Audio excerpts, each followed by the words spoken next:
Good morning and welcome to Rising. We've got another terrific show for you today, absolutely top-notch, and I'm excited to start reading it. Let's get going. So first of all, former President Trump's legal troubles are back after several lengthy delays took place.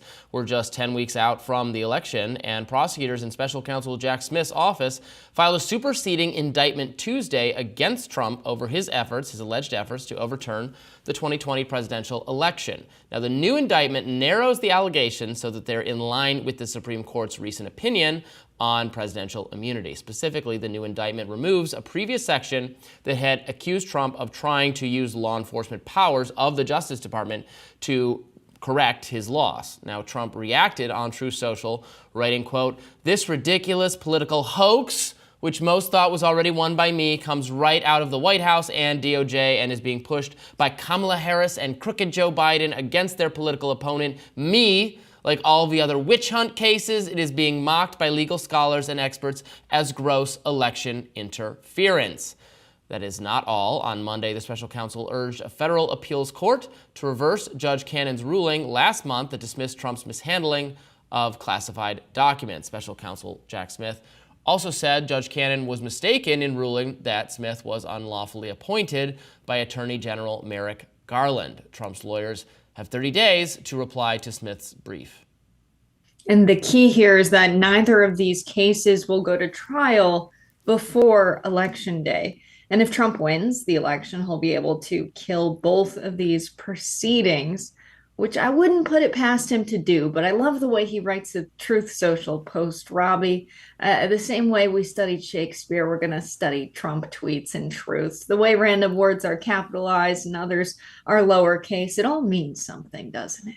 It takes a special kind of talent to know which words to capitalize and underline, to write like in that emphatic way. I absolutely agree with you that we'll study it for generations to come. But as to the underlying, news story, look, the hope, I think naive hope that many Democrats and progressives had that they would be able to win this election by imprisoning Trump first was never going to pan out. These proceedings are not going to wrap up by the time of the election, not even close. If you want to defeat Trump, you have to defeat him in the ballot box. You can't defeat him through some legal, in my view, semi-dubious proceeding.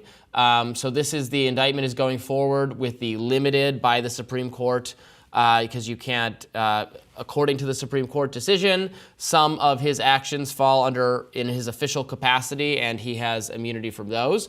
The Supreme Court did not explain which of his actions received that protection, so it was still kind of creatively left to Jack Smith to decide, well, maybe that's more plausibly an official action, maybe that's not, so here's what we're charging him with, here's what we're not, and so on. So that's the position they're in, so they get to respond to that. And of course, Jack Smith's entire appointment has been deemed by one judge to have been not lawful, that appointment. So we'll see if ultimately a higher court agrees there.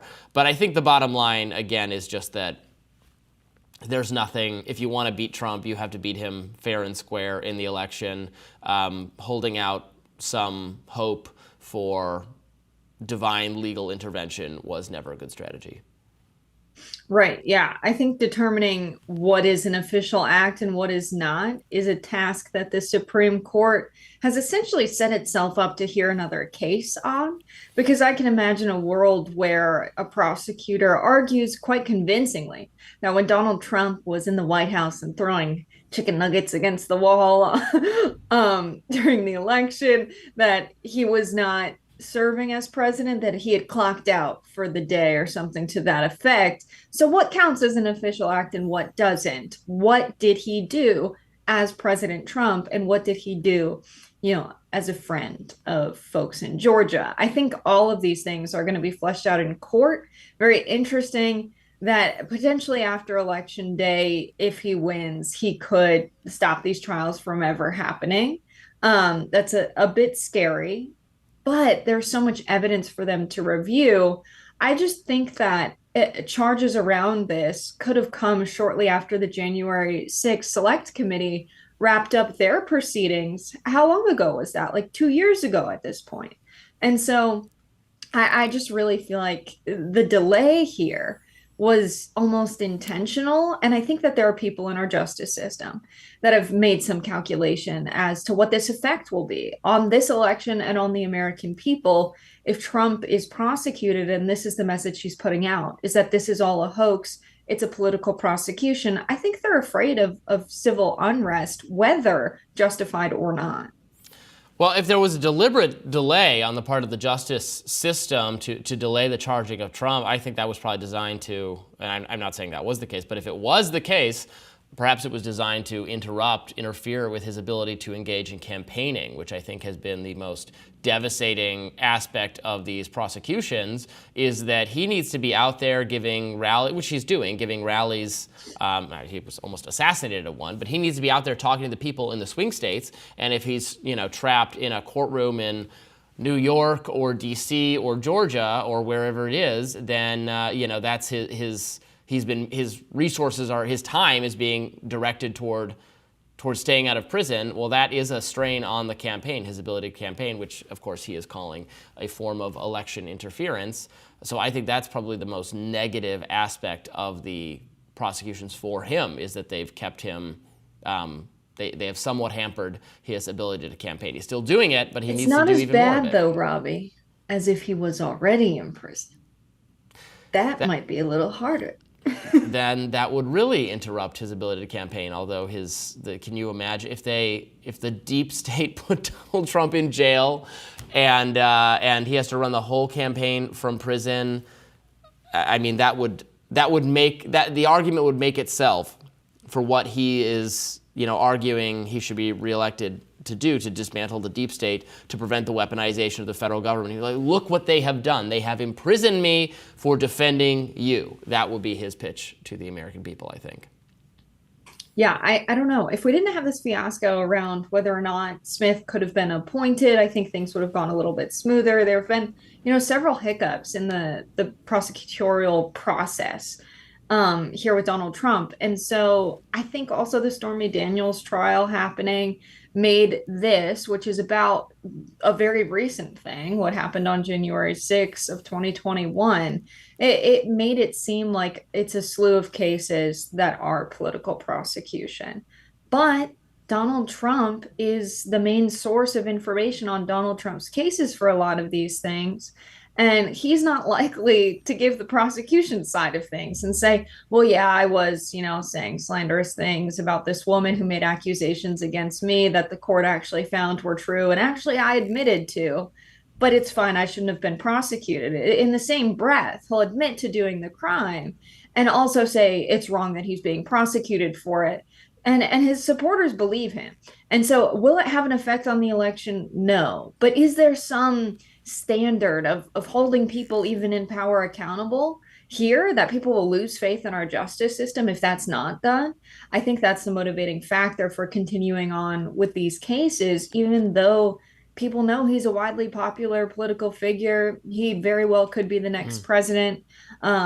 I think he's afraid of Kamala Harris right now, and he's not doing a great job with his campaign.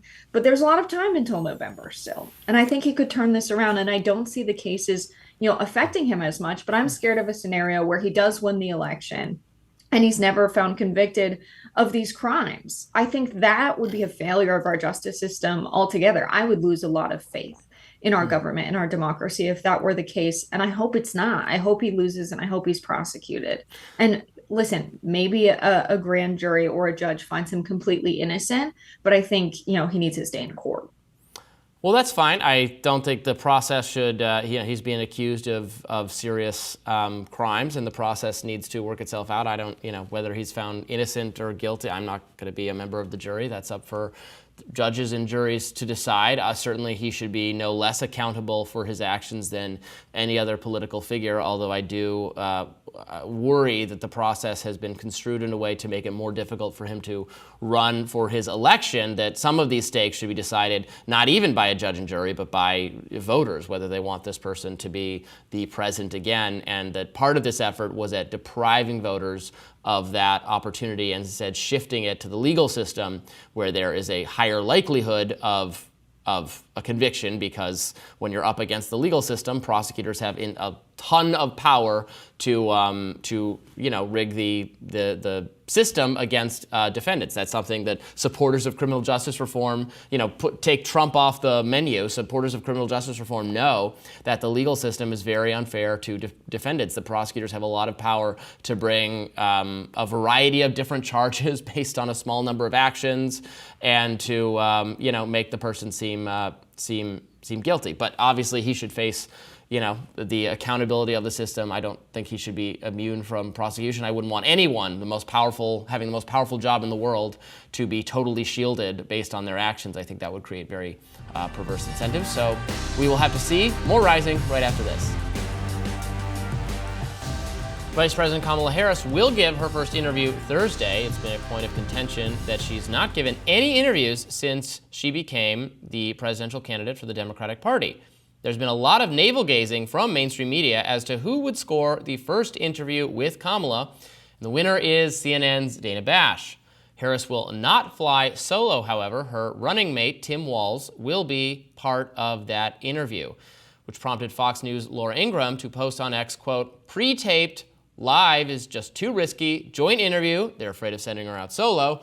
CNN's Dana Bash will be doing the questioning. This keeps getting worse." And Fox News anchor Howard Kurtz posted, quote, "This puts so much pressure on this one sit-down, handing the Republicans a prime talking point, and doing more interviews would make each one less of a major dramatic event." It's a good point.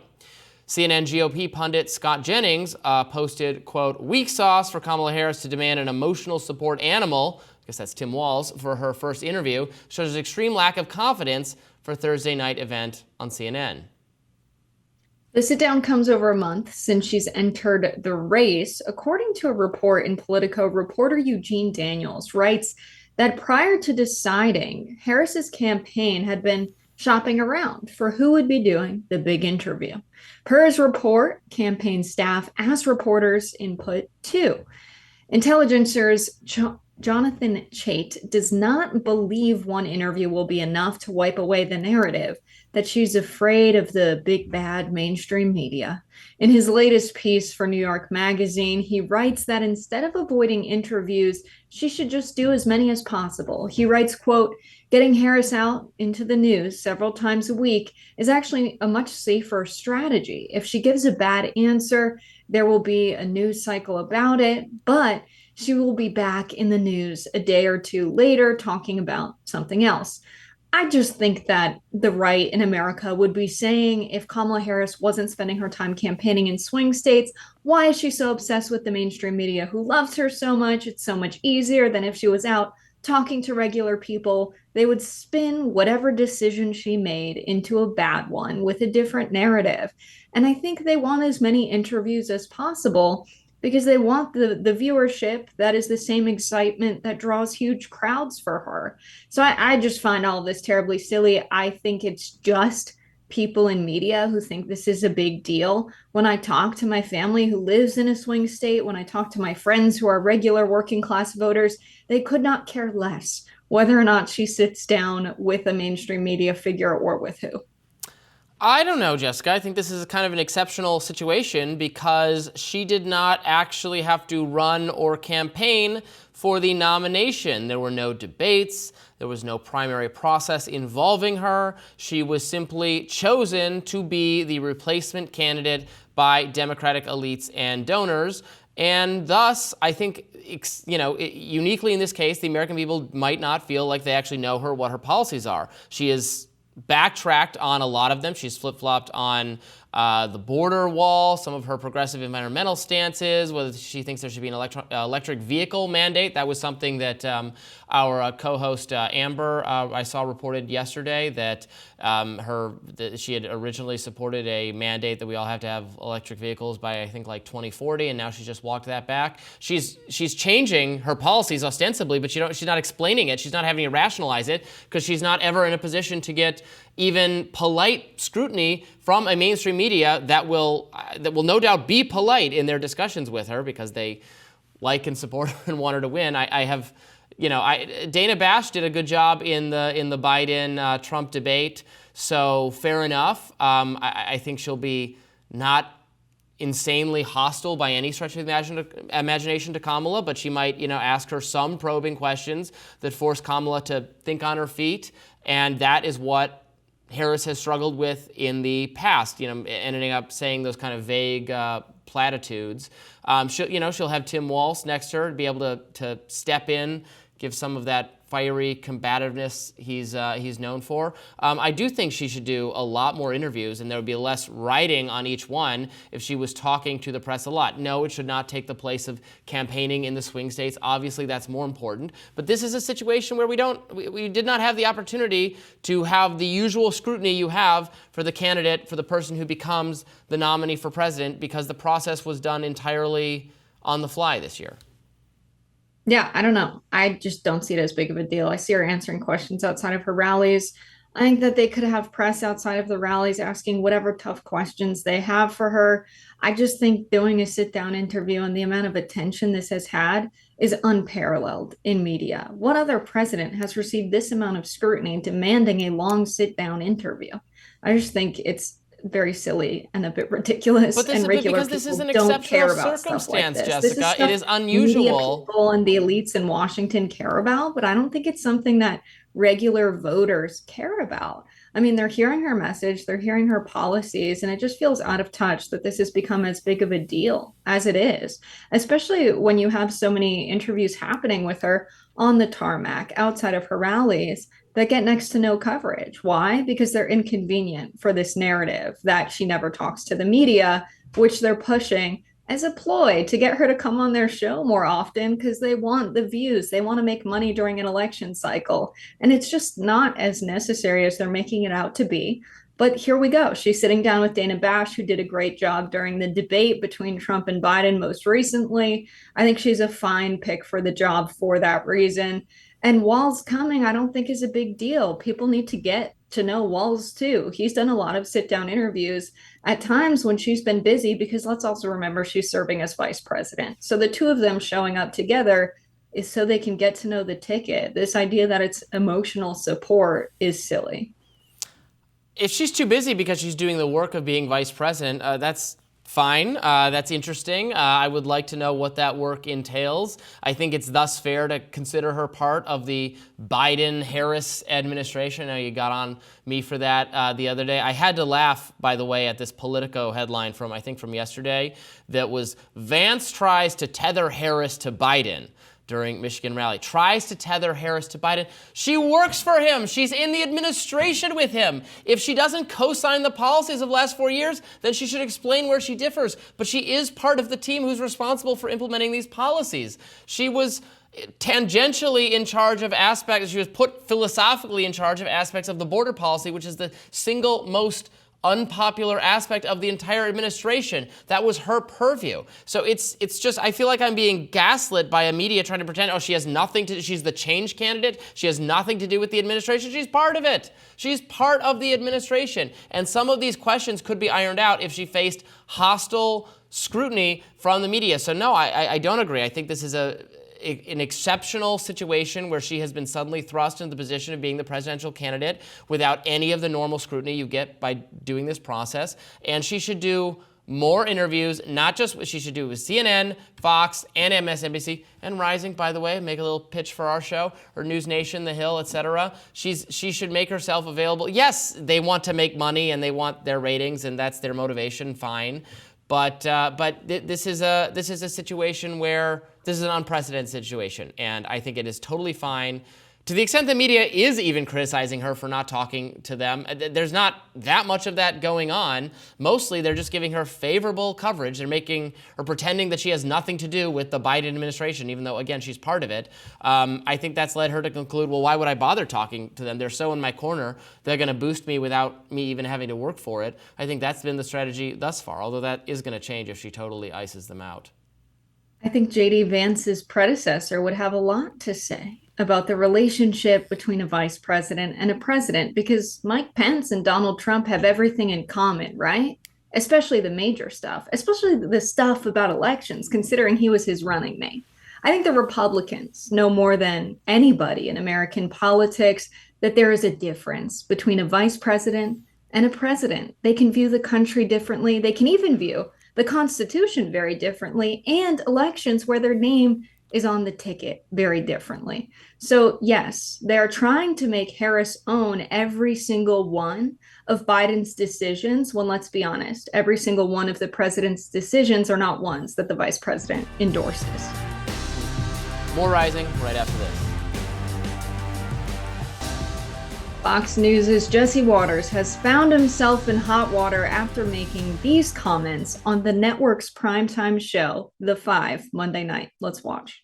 This is where the president has his most impact. You have a lot of room to maneuver there as commander-in-chief. We don't know who she is. We don't know what she believes. She's going to get paralyzed in the Situation Room while the generals have their way with her. Right now, Jesse Waters. Jesse, I don't like that. Figuratively, Take again, it back. have their way with her, control her, not in a sexual way. You're now. Several of his co-hosts clearly were not the only ones taken aback. Doug Emhoff's ex-wife, Kirsten, fired back, posting there are many things to worry about but Kamala being manhandled in the Situation Room is not one of them. Congresswoman Barbara Comstock posted, quote, "When even Fox hosts can't abide the intentional misogyny against Kamala Harris by the dumbest and most obnoxious man on Fox, Jesse Waters. The brain worms that have, quote, their way in this boy's head." Writer Amy Siskind called for the host to be axed, quote, "Jesse Waters should be fired for this." Even the two women on the panel were appalled. What say you, Fox News? Waters tried to explain himself on the following night, saying that his comments were being twisted. Take a look. There's been some attention to comments I made on the show yesterday about VP Harris. People are misconstruing my comments to mean something inappropriate. I wasn't suggesting anything of a sexual nature. I was expressing my opinion that Vice President Harris's current leadership style could be an issue if elected. I just think it's plain as day that if Kamala Harris was not a woman, and this was not a situation talking about a woman in a room of men, he wouldn't have used the phrase "have their way with her." He would have said they would have persuaded her, or they would have had their view or their course of action taken without question. Have their way with her is not a phrase that is used in a manner that's not sexual. He misspoke. He says he misspoke. He meant like, take advantage of her. Not in a sexual way, as he said, but like take advantage of the fact that she is inexperienced or does not have a commanding presence in his view, and that they would be able to implement policies or recommend things without her having a grasp of the situation. Again, that's his view of it. He didn't mean it in a sexual way. He misspoke, and I don't know. This seems, what's the big deal? I'm a little thrown by it. It's misogynist. Okay, you can never criticize Kamala Harris. That's what we're saying. It's misogynist or wrong to suggest that. Again, we don't know what her policies are. She's not faced scrutiny for them. I don't know where she differs for or agrees with Biden, her boss, in terms of foreign policy. I don't know if she wants to leave it to the generals, if she's going to listen to them, if she's not going to listen to them. I have no idea. I happen to be someone who thinks foreign policy should actually be made by our democratically elected leaders, not the cabal of foreign policy experts, generals, military people who survive, who stay in Washington, who are the policymakers, regardless of whether we have Republicans and Democrats, and continue, I would argue, a generally interventionist foreign policy, even when the American people clearly give a mandate to our politicians to do something different. But we still have the blob running things. Is she going to stand up to the blob? I think that's an interesting question. I don't know. I'd like to learn more about it. I think that's what Jesse Waters was getting at. His phrasing was not ideal, as he admits, but the point to me is perfectly valid, and we're delegitimizing that inquiry to start whining, complaining about his phrasing there would be my take.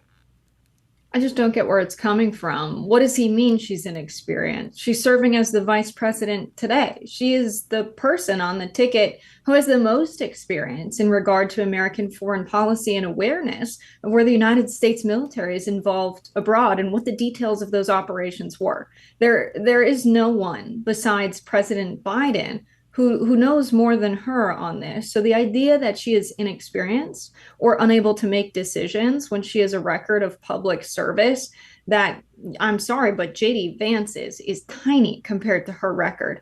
But no one says he's going to get taken advantage of when he's making decisions in the White House. Why is that? She doesn't have a commanding presence. Have you seen her on the floor of Congress asking questions, tough questions, to people there who are there to give testimony and get asked tough questions too? I just have never seen Kamala Harris waver in those situations.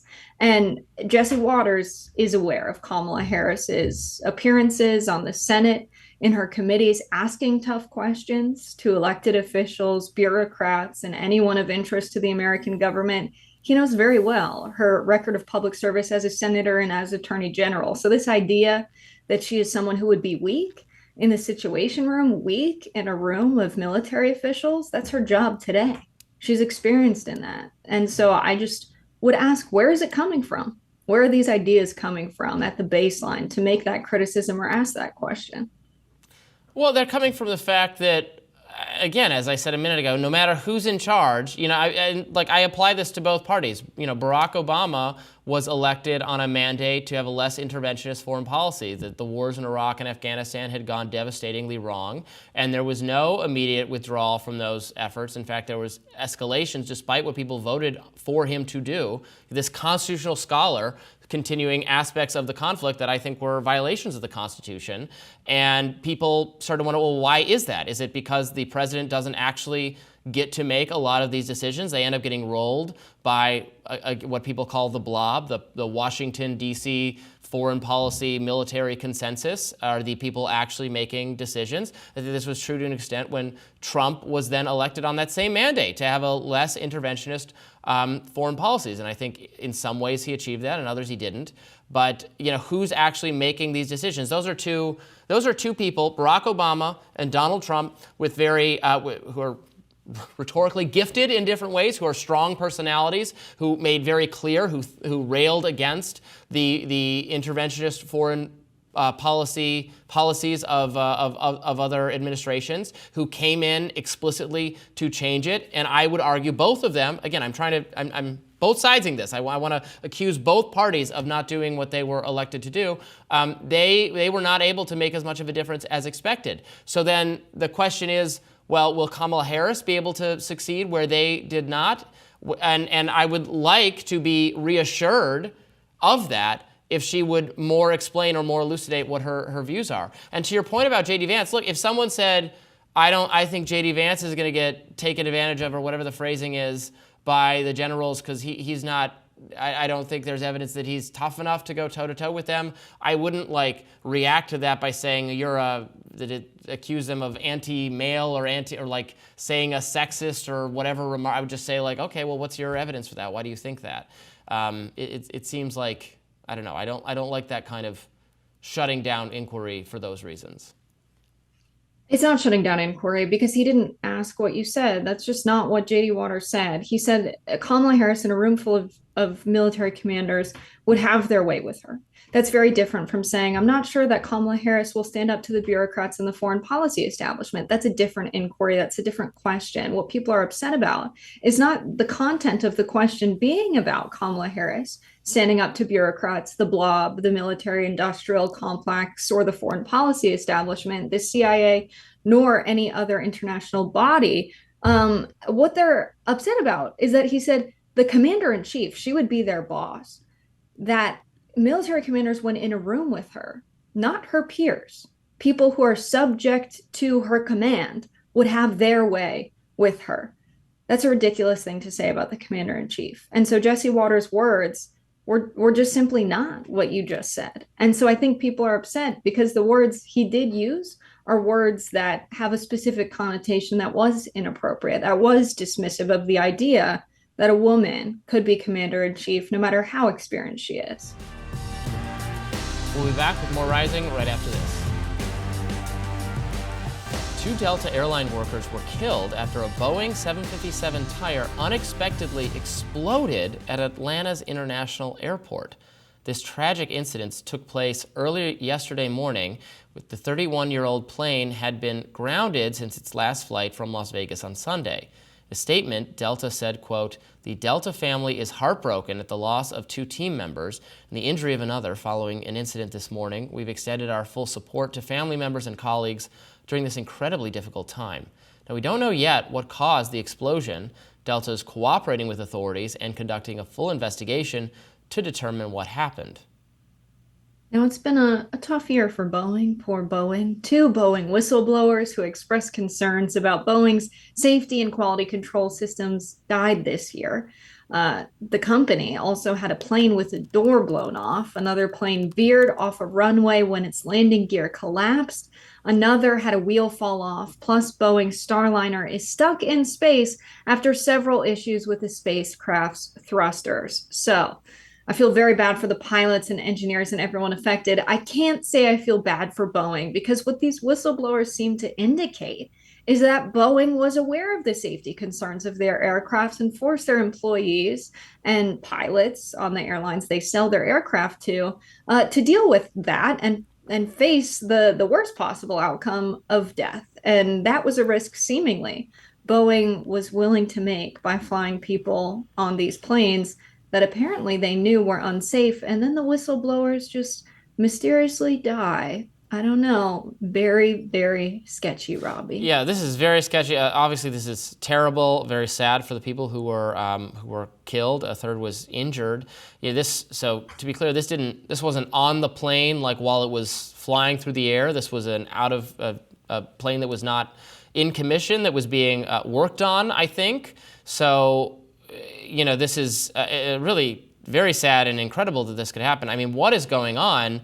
Boeing has to answer questions for the safety of its plane. I mean, no, this should be under safe situation, right? This is not in the sky where something can go wrong. This is they were in the process of checking in on this plane, and Boeing just has a tremendous number of questions it's going to have to face. I think people are starting to feel unsafe about flying on these planes, even though there hasn't been a plane crash in America in years and years and years, but there have been people killed on Boeing aircrafts because of what seems like negligence, what the whistleblowers have said is negligence, and then we've had these whistleblowers die under, as you say, mysterious circumstances, even though evidence and police have suggested they were suicides. But even in cases where the person said, "I would never commit suicide. If I'm found dead, it's not suicide," and then suicide supposedly happens. I don't know. It looks very fishy, very sketcy. I don't know whether this tire blowout is related to the other problems the planes are having,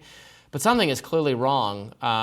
If it's Boeing, I ain't going, is what people are going to start saying. Yeah, the tire exploding. I mean, I've been on the highway and I've seen trucks' tires get too hot, get too worn down, and blow off. I cannot imagine a Boeing 757 tire exploding. It honestly makes sense that is something that could be, catastrophic and deadly. And a company that's willing to make that calculation of profits over basic safety protocols, a lot of the time there's a cost-benefit analysis of what it costs in time and materials and personnel to ensure every possible safety protocol is ticked off and is in place in the first onset. When you write these safety protocols for your staff that are meant to check the aircraft, that are meant to build aircraft that are safe, they make some calculation that actually it's not worth it, that actually the lawsuit is cheaper than if we assess the cost of doing business over 10 years with the safety protocol in place, with this risk analysis done, mitigating as much safety risk as possible. It's just not their first priority. They don't have family members who are pilots, apparently. They don't have family members on the Delta crew. They don't care. They're making a calculation for these planes to sell as many as possible at the highest prices possible with the least amount of safety protocols. So Boeing, who has a track record of making decisions in that manner, yeah, it makes sense that a tire would explode, even though that's not the typical thing we've seen with a Boeing.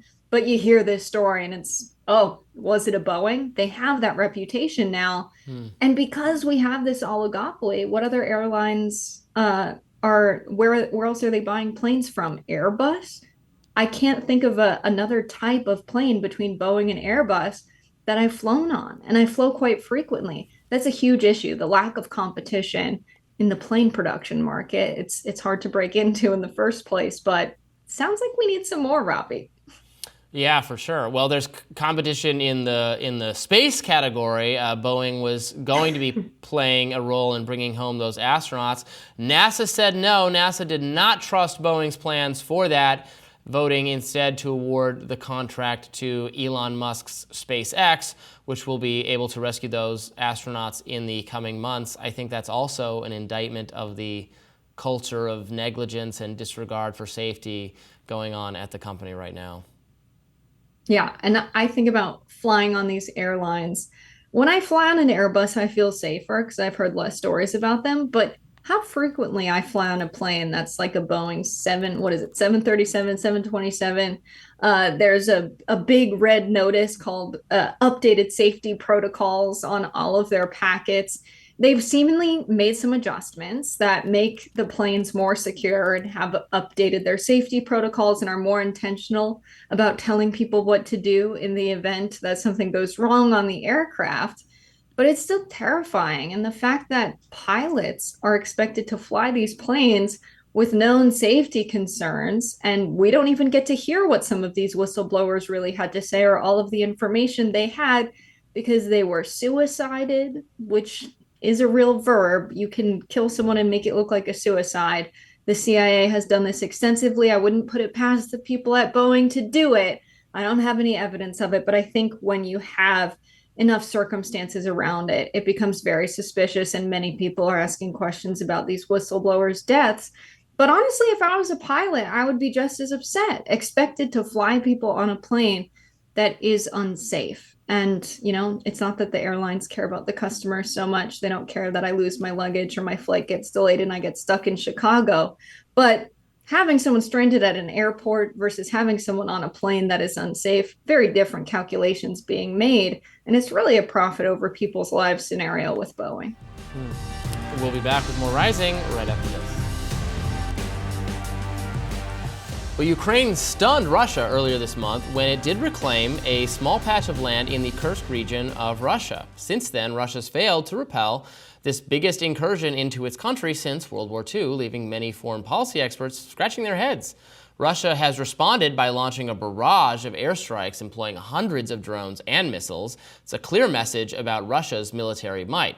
Still, Ukraine appears to have achieved something in breaking into Russian territory. Now, Americans so far have not allowed Ukraine to employ long-range weapons made in the U.S. for fear that that could spark World War III between Russia and the U.S. To break down what is going on and explain where Russia, Ukraine, and the U.S. stand in this war is retired Lieutenant Colonel Daniel Davis, a foreign policy and military expert.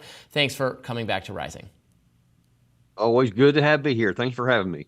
So this was a success, I think, by Ukraine to the military to break into Russian territory.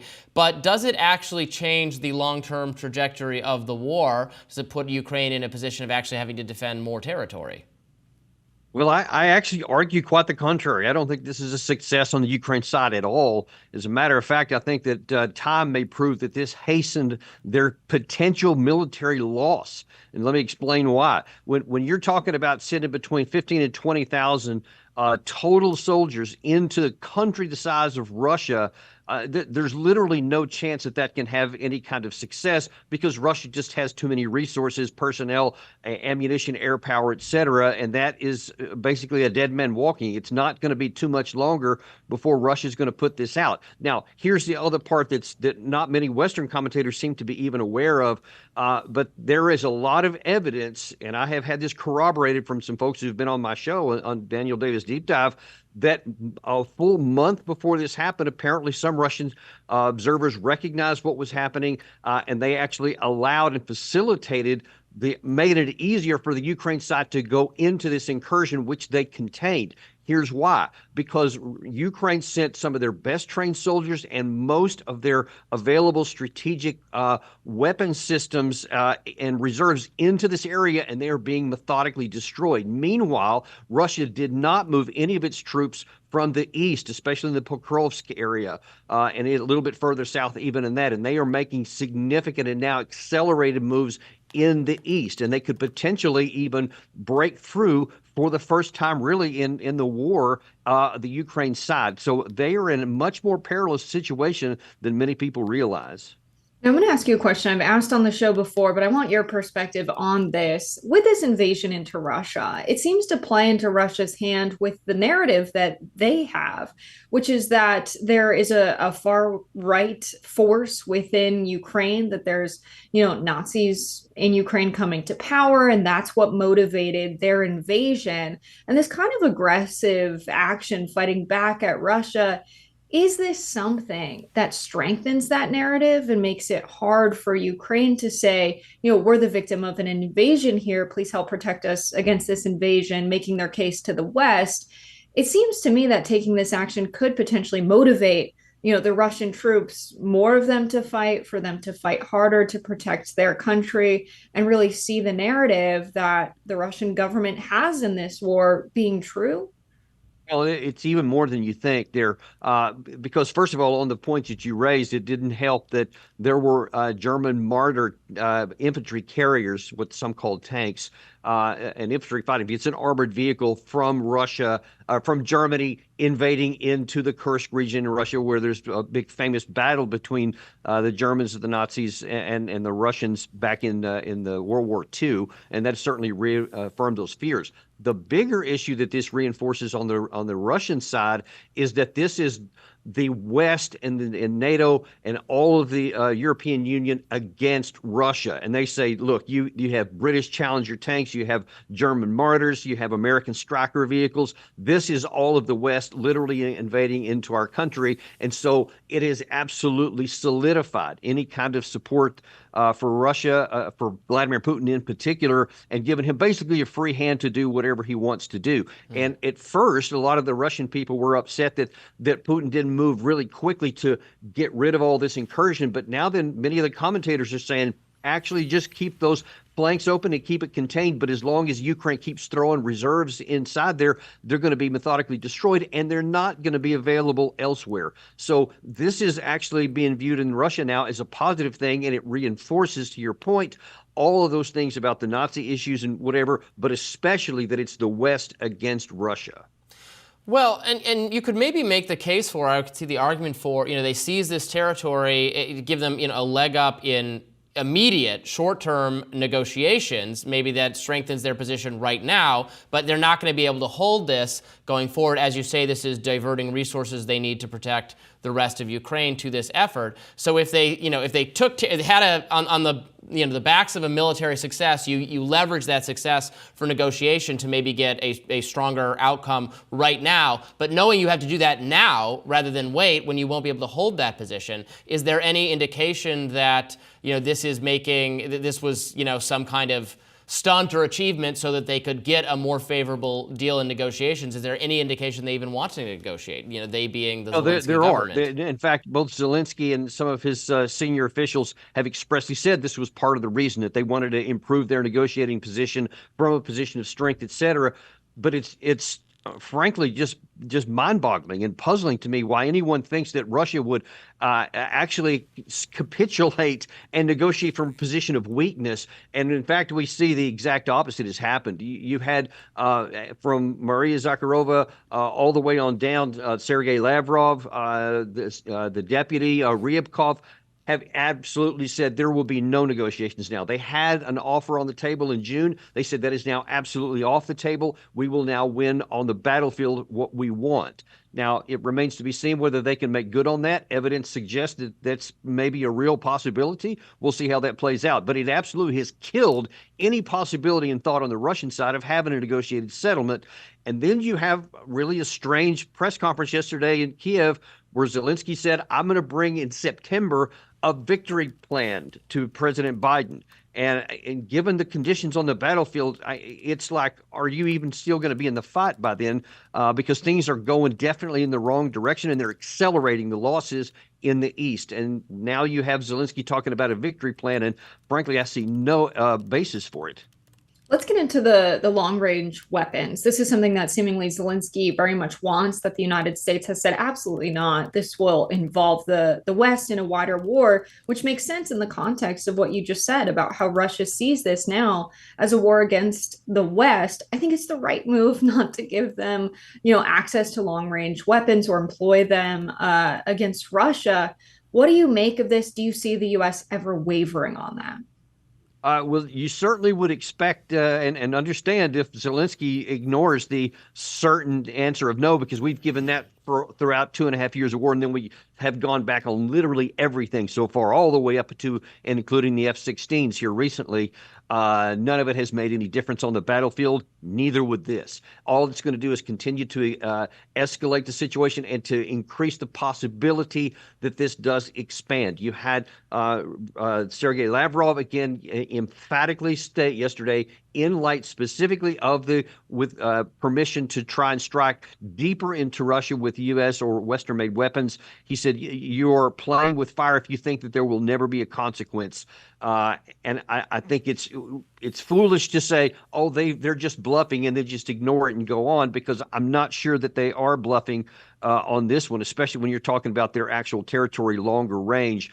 And you see that they have been building up a sizable strategic reserve that could be employed offensively here in the coming months or so. But the bigger issue is it will not make any difference, even if Biden eventually succumbs to this as well.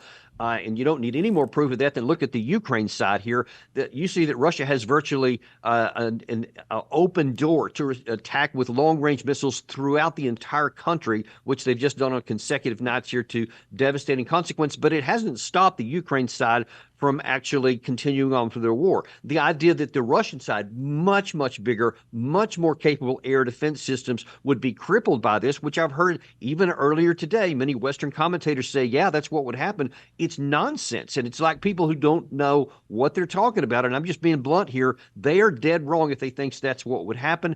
You would have a risk of escalation. You would not have a successful tactical situation. Lieutenant Colonel Daniel Davis, thank you so much for joining us. We appreciate it. Always my pleasure. Thank you. Robin DiAngelo is an infamous anti-racism scholar and the author of the book White Fragility. As a white woman, she is outspoken about her belief in crediting minorities, but now she's been accused of plagiarism. In an accountability statement posted on her website, DiAngelo says, quote, "Fellow white people must always cite and give credit to the work of BIPOC people who have informed your thinking." But according to a complaint filed last week at the University of Washington, where she received her PhD in multicultural education, she plagiarized many scholars, including 2 minorities. Now, according to the Washington Free Beacon, DiAngelo's doctoral thesis, Whiteness in Racial Dialogue, a Discourse Analysis, that sounds like riveting reading, it takes 2 paragraphs from Asian American professor Thomas Nakayama without correct attribution. She does not include quotation marks or in-text citations.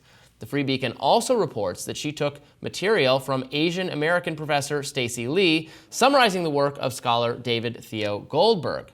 Joining us now to discuss is Aaron Sibarium, a writer at the Washington Free Beacon, who broke this story, got a lot of attention on social media. Thanks so much for joining us. Thank you for having me, Robby. So I think our viewers understand the importance, the influence of Robin DiAngelo. You know, this is a figure who has gotten actually a lot of mockery from kind of all sides of the political spectrum, I would say, in recent years for her kind of racial obsession. The white people should be trying to exorcise the demon that is racism from their bodies in almost like a quasi-religious way. But now it turns out, give us the scope of how bad it is that some of her writing on this topic was actually plagiarized from minority scholars, the very thing that she says is like a cardinal sin. Yeah, so there have obviously been a lot of plagiarism allegations in the past year, many of them against DEI officials. And her plagiarism falls, I would say, on the more severe half of the continuum. It's not the worst that I've seen, but it's pretty bad. It's more extensive. Certainly the passages are longer than I think any of the passages at issue in, say, Claudine Gay's work. the in some cases, she borrows 2, 3 paragraphs in a row from other scholars without any kind of in-text attribution. Most of the people are cited in her bibliography, but that's not really a defense to plagiarism. You have to actually make clear which words are your own and which words are your sources. And she manifestly fails to do that on dozens of occasions throughout this dissertation.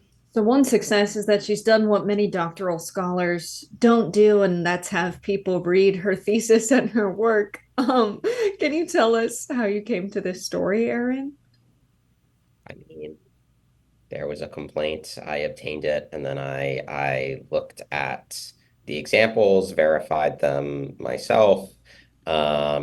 And look, I've obviously the Free Beacon has been interested in DiAngelo for a while. All the way back in 2020, we did a lot of reporting on how she made her money, the lack of evidence for the kinds of training she does. One of my favorite stories that my former colleague Charles Lehman wrote was about how she actually was paid more than a Black woman for speaking at an anti-racist diversity training. She made almost twice as much as the Black speaker for just basically showing up and lecturing the audience about their racism. So, I think that the charlatanism has been a focus of ours for a while. And this was kind of just sort of the proverbial chef's kiss, as it were, Yeah. in reporting against DiAngelo. Yeah, this is, I just looked up the last time I wrote about Robin DiAngelo for Reason was in this training video of hers that surfaced in which she refers to the famous painting, The Creation of Adam, one of those famous works of Renaissance art as epitomizing white supremacy, and she actually mistakes Adam for David, the biblical figure David. So that's some really good. So that was not a plagiarized view. That was just one of her own. This is someone who, as you point, has made a lot of money. Is like the leader, maybe in the top 3 names in this field of anti-racism seminars and talks, which she's just paid insane amounts of money to give presentations in educational settings, in some corporate settings. What she charges by the minute is astronomical because she portrays herself as this expert on this topic. So it really does. It's not just a gotcha to say that she misattributed her sources or didn't do that correctly or didn't put. Maybe that can sound trivial to people, but you have to. Journalists, scholars, everyone were expected to. If you're directly quoting someone, you put it in quotes and you say who it's from. You have to paraphrase. You have to be careful if you're just taking large chunks of text from somewhere else and making sure it's done appropriately. And the previous president of Harvard University, who resigned after Claudine Gay, after a lot of her mistakes were pointed out, I think that was absolutely fair. And this is, as you say, this is somewhat even more extensive. Someone who is even more predominantly in a kind of education and scholarship role. It speaks to the intellectual bankruptcy of what she's doing. Yeah, and I would emphasize too that the PhD credential is really central to her marketing, right? Her website is literally titled Robin DiAngelo, PhD. And it repeatedly references her academic credentials. It says that the term white fragility was coined by DiAngelo in a 2011 academic paper. In fact, it was actually coined in her dissertation, right? So her entire career basically flows from this dissertation, even though it's obviously not as well known as her best-selling books. So the complaint is in essence calling into question the legitimacy of the credential on which she has built her career and through which she has made millions of dollars. I'm a victim of the American graduate school industrial complex. Everyone who's had a life free of academic writing or reading, congratulations, but if you look at this and the comparisons that you provide on the Free Beacon are quite good because you highlight the words in red that are used by these minority scholars and then the words used by DiAngelo. It's a lot of words. It's not just that she read these authors' work and provided a summary. It's a copy paste, change a few words situation. And so as someone who's been an advocate, DiAngelo, saying if you use ideas from BIPOC scholars, cite them.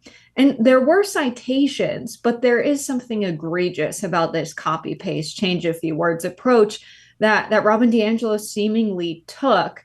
Can you just speak to how egregious this was? I'm sure you had other examples that you didn't include in the article to keep it brief, because the few that are in there are just really shocking how many exact phrases are the same. But is there more? There is more, and you can you can read the complaint. The full complaint has more. I would say the ones in the article are probably the worst. But yeah, it doesn't end with the ones in the article.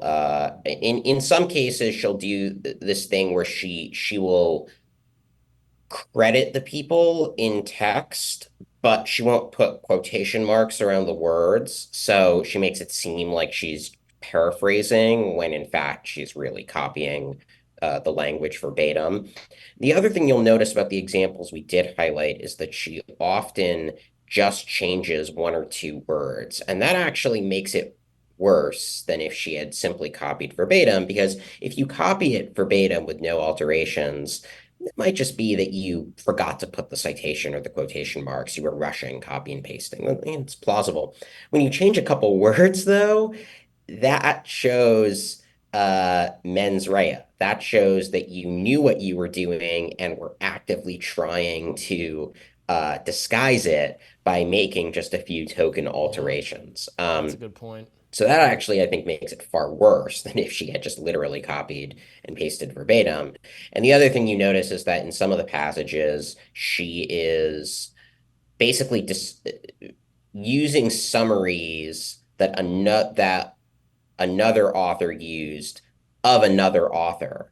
So it makes it look like she's summarizing, the primary source directly, but what she's actually doing is copying from an unacknowledged secondary source. Sure. So it looks like she's citing her work, but she's actually not, which is kind of devious, and it also presents almost a discrete kind of academic dishonesty, because what she's in essence doing is she's basically putting one scholar's words in the mouth of another without saying that that's what she's doing, right? She's making it seem like she's summarizing an author when she's actually relying on a third author's gloss of the original. So all of that speaks to what is at best a pattern of real sloppiness, and at worst, I think, a pattern of kind of serial deception throughout her dissertation. Erin, great story. Thanks, as always, for your terrific reporting. I know a lot of our viewers were having a laugh at this one. Thanks so much. Thank you. Israel began another major operation today. This time, hundreds of troops have entered cities in the West Bank. Israel says it is targeting Palestinian militants there. At least 9 people are reported to have been killed so far. Now, this is the biggest raid into the occupied West Bank territories in 2 decades. This raid is a significant escalation following months of low-level attacks into the occupied territory. Nearly 3 million Palestinians live under Israeli military rule here. Hamas says this is an expansion of the war against Palestinians. Israel says the raid was spurred by Iran using this area as a clandestine smuggling route for weapons to Hamas. Israel's foreign minister has suggested that some residents of the invaded area would need to leave their homes. Now, here to break it down for us is Executive Vice President of the Quincy Institute, Trita Parsi. Thanks for joining us. Thank you. So why don't you tell us what you know about this, and if what we're hearing from Israel, it seems to be accurate? Well, it certainly is accurate that they're going into the West Bank, and they have been for the last 10 months, they have killed more than 650 Palestinians in the West Bank. And we should remind the viewers that Hamas actually is not present in any strong way in the West Bank. That is controlled by the Palestinian Authority.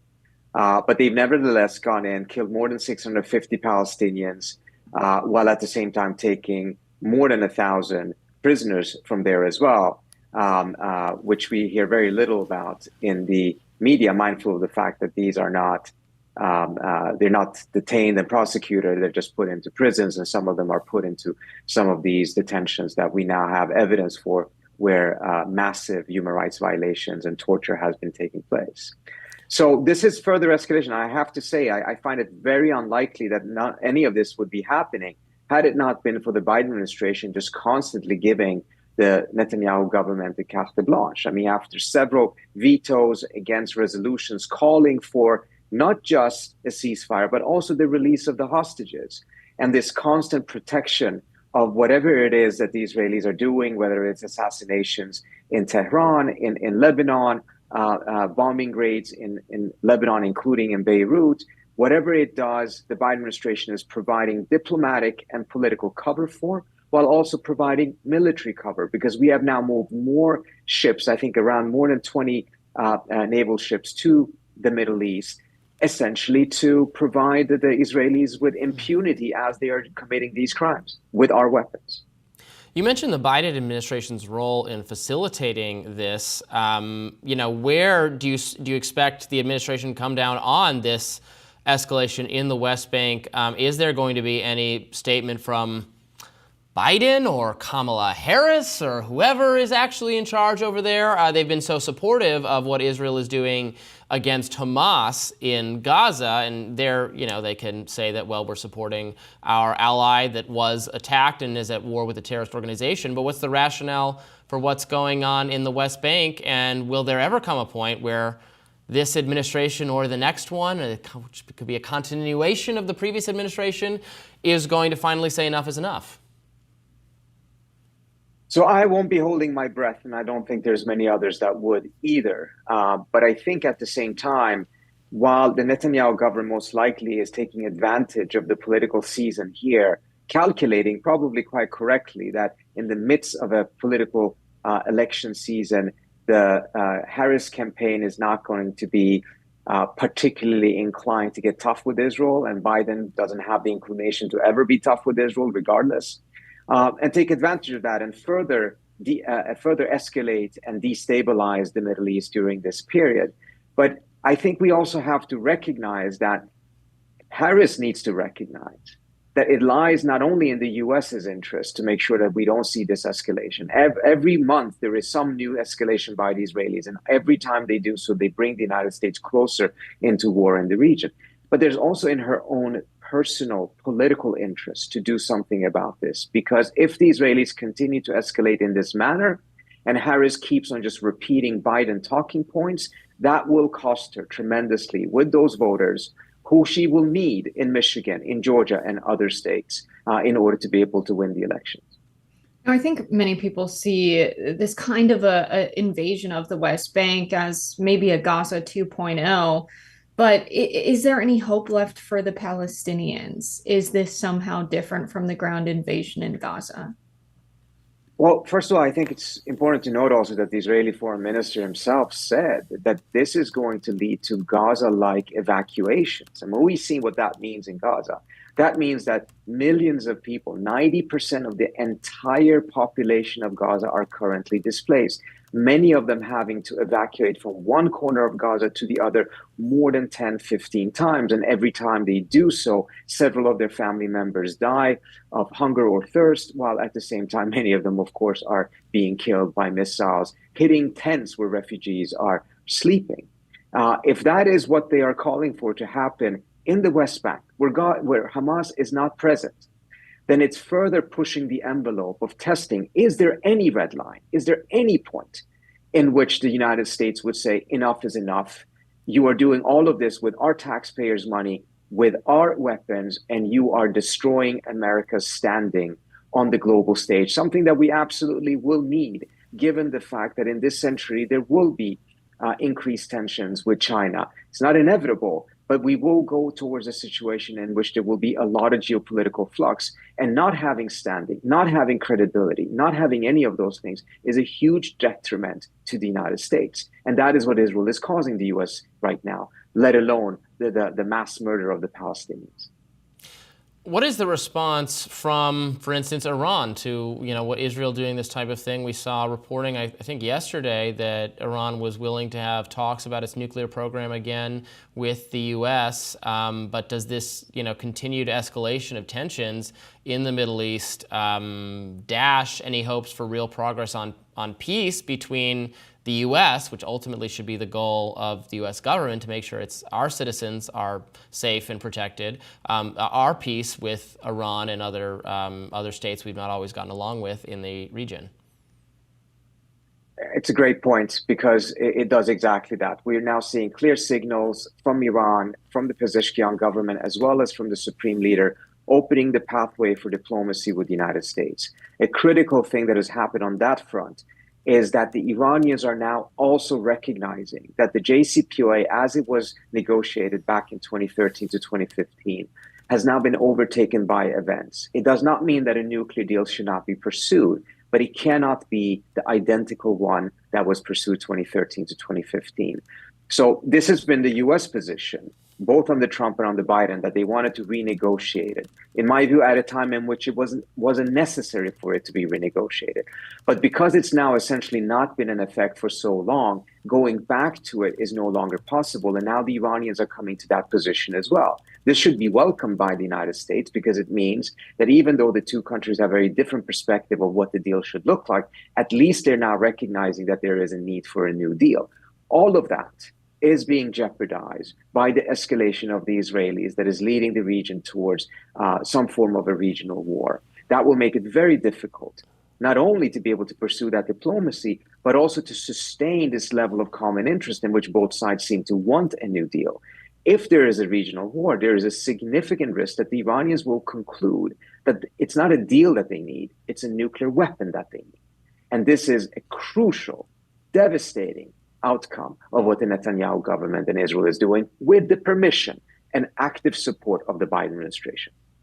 Now, how does this affect the ceasefire negotiation? I mean, it seems a bit ridiculous to even say there's still a negotiation on the table, because it seems that Israel and the United States are only willing to agree with some kind of ceasefire deal that allows them to remain militarily in the West Bank at this point and Gaza. So is there a path forward for peace at all? Israel is looking for a ceasefire without a ceasefire. The Biden administration is looking for a ceasefire that the Israelis accept, which essentially is no ceasefire. So at this point, the negotiations are increasingly starting to look like a farce. They're looking as a diplomatic maneuver to allow the Israelis more time to do what they're doing, rather than actually pursuing these talks in a way in order to get to a point in which this violence actually stops. So again, this is another area in which the U.S. has just completely lost control because of the manner in which the Biden administration has handled this. I mean, how many times should Blinken go out there and say, we have a deal, the Israelis have accepted it, only to hear Netanyahu within a half hour give a press conference in which he says, no, not at all, I have not accepted this deal. This is really ridiculous, because it's making not only Blinken look like Israel's lawyer, but also Israel's incompetent lawyer that doesn't actually know what Israel's position is or is lying about it. Trita Parsi, thank you so much. Your analysis on this issue always sheds light on things that I think the American people don't usually get to see. So we appreciate it. More Rising after this. Thank you so much for having me. Trump's merch team doesn't lack creativity. Trump announced on Tuesday he's selling a new collection of digital trading cards. Here's the ad. Let's watch. This is your favorite president, Donald J. Trump, with some very exciting news. By popular demand, I'm doing a new series of Trump digital trading cards. You all know what they are. We've had a lot of fun with them. It's called the America First Collection. 50 all-new stunning digital trading cards. It's really something. These cards show me dancing and even me holding some Bitcoins. Here's the best part. I'm doing great things for my Trump digital card collectors. First, there's the real physical Trump cards. Purchase 15 or more of my Trump digital trading cards, and we'll mail you a beautiful physical trading card. It's really, I think, quite something.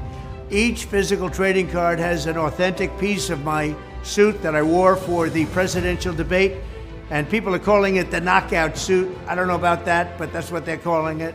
So we'll cut up the knockout suit, and you're going to get a piece of it, and we'll be randomly autographing 5 of them, a true collector's item. The cards are going for $99. And they're really something, Robby. But even if all of the cards sell out, Trump has a long way to go to catch up to Vice President Kamala Harris's fundraising. In July, the Harris campaign raised $204 million, while the Trump campaign raised just $48 million. So maybe they have to offer the cards. I saw in a nearby town, I was going to the grocery store, which is far away. They rearranged the Walmart here. It's a nightmare in small town America with these big corporations coming in, Robby. But they are selling Trump silver coins. And it was an interesting juxtaposition. There was a sign that said Trump silver coins and then Asian massage right next door. I don't know what that means about perfect competition in economic theory of 2 stores selling the same thing right next to each other. But maybe they have similar customers, Robby. I don't know. Lots of people are taking pictures of these signs next to each other. But between the cards and the silver coins and the shoes, what happened to the shoes? The Trump campaign is at least offering something in exchange for your dollar, not just taking the money and, I don't know, using it for lawsuits. Look, I'm not much of a trading cards kind of person. I don't. That's not a thing I collect, so I don't feel a need to have the Trump collection to purchase that. But the candidates, both candidates sell merchandise. I can't tell here in D.C. in Kamala Land. I can't tell you how many Kamala billboards I see that people have, and T-shirts, and even in the green brat color now, that's all over the place, and that's fine. If Trump wants to sell trading cards and you want to, Pokemon collect them all type deal, that's fine with me. If I was designing the trading cards, I would make it like Pokemon or like Magic the Gathering. I would have the cards have little attributes, be part of a card game where you can use the powers on the card, and you have to use your MP and HP and that kind of stuff. That's how I would do it. I think this is a little bit simpler. This is more just collecting. But let's have a game aspect of it as well. I think that would have a lot of appeal in the in the kind of demographic I'm a part of, which is people who like to play board games. Yes, each card, it could be like a JD Vance card and his special talents of, I don't know, what is JD Vance? Call it socialism, criticize women for being single. And then Tim Walz could have special powers too, like deploy weird, say we're just being good neighbors, and it would be all of their usual attack lines, and you could play with your friends. I don't know. The memorabilia gets weird. I even think some of the shirts are weird. Some of the Kamala shirts are fun. I saw one where it was her driving a convertible with a car full of significant figures from history, like Rosa Parks behind her. And I thought that was an interesting vibe. I like when they mimic the sort of, 90s hip hop t-shirts with a bunch of Kamala Harris photos of her in different outfits and positions. And then it says Kamala in like a swirly font over it. There have been some fun ones. I think it's good people are having fun with the merch. I thought the coconut stuff was good, but I think sometimes it crosses a line in America that just is, we're too obsessed with our political leaders, maybe, and it feels unhealthy. Yeah, I think worshiping political figures is always unhealthy. I mean, likening them to family members, which was done a lot with Tim Walz lately, I find weird and creepy. These people are not your family members. They're not your surrogate parents. They are power-seeking political operatives. They should be considered a different species from the rest of us, frankly. But never forget that, normie, mainstream, liberal people had merchandise for Dr. Anthony Fauci, had candles worshiping St. Fauci in their homes. That was, to me, the most offensive kind of merchandising of a political figure that has taken place in my lifetime that I can ever remember. I mean, that's up there with with like the Shea T-shirts or whatever, in terms of my utter disrespect for it. But you know, people collect, I guess, merchandise for political figures, maybe like it's the band you like. I don't know. It doesn't seem healthy. Seems much healthier to me to get a poster for a band or get like an actual good trading card game or a card-based game. I'm a big fan of the game Dominion. If there's any viewers out there who play Dominion, you know, tell me in the comments, send me an email, let me know. I play a lot of Dominion on online. I play like 10 games of that every day. Highly recommend that. Robbie shared too much of his personal information, but I think how do That was people too play this? Are you personal? inviting That was people too to your personal? house for a board game night? No, you play it virtually online. I mean, I have people over for board game nights. Yeah. That's You very don't do cute, any. but You don't I ever do any board game nights. I'm really bad at the attention span to sit down and learn the rules thing. I'm really not good. I was forced to learn Risk with my friends in graduate school who are very into it. And I was the first to lose because I'm an anti-imperialist, Robbie. It was hard for me to justify making strategic moves in that scenario. My heart just wasn't in it, so I couldn't partake as much. We played But a I lot of think, Risk in high school. I would describe Risk as Risk is kind of a starter game. Don't get me wrong. I've played a lot of it. I've played hundreds, maybe thousands of games of Risk, including all the expansions. I really like the Lord of the Rings one. The trilogy board is a good version of Risk. But Risk involves rolling a lot of dice and generating a lot of random numbers, and is actually not quite as strategic as it first seems. Diplomacy is the superior version of Risk, but I'm more in the I like the European style games, the Settlers of Catan, Dominion, Agricola. Wingspan is a game I've gotten really into recently. You know, there's always something fun to check out at your local board game / Dungeons and Dragons store. Everybody knows that I'm very into that as well. So. Yeah, unfortunately, Robbie, we're graduate students of public policy, so a game like Diplomacy just sounds like homework to us. Risk is the fun one. But I think a lot of these, I want to go back to the cards and the shirts for a second, and then we can talk about gaming. But some people do this ironically. I think the Fauci candle, I know what you're talking about. It's supposed to look like a religious figure, and then they copy paste Fauci's face. We had one for Bernie Sanders. We thought it was funny. It starts off as ironic, but then there are some weird people online who see it and they don't see it as an ironic purchase and they take it seriously. And then there's, of course, the phenomenon of, you know, how often can you do ironic things before that's just your personality now? Very concerning. But I am something of a gamer myself. I always say this. Animal Crossing and Zoo Tycoon, Robbie. Nintendogs, I'm in there. I'm a gamer. We should play Mario Kart sometime. Mario Kart. Yeah, do I Mario like that Kart? one. Yeah, that's a good one. I'm not a great driver on Mario Kart. I find it difficult. Do you use the power slide? You gotta use the power slide. Bronco? No one ever taught me that. My sister just liked winning. I never learned. Gotta learn to use the power slide. All right, I think that does it for us today on Rising. Things are getting real silly here, real fast. So we'll wrap up now. Be sure to like, share, and subscribe so you never miss any of our content. And for those of you who like to listen while on the go, we're available anywhere you can find podcasts. And we shall be back tomorrow. Or you can play Dominion with Robbie. Bye, y'all. Indeed.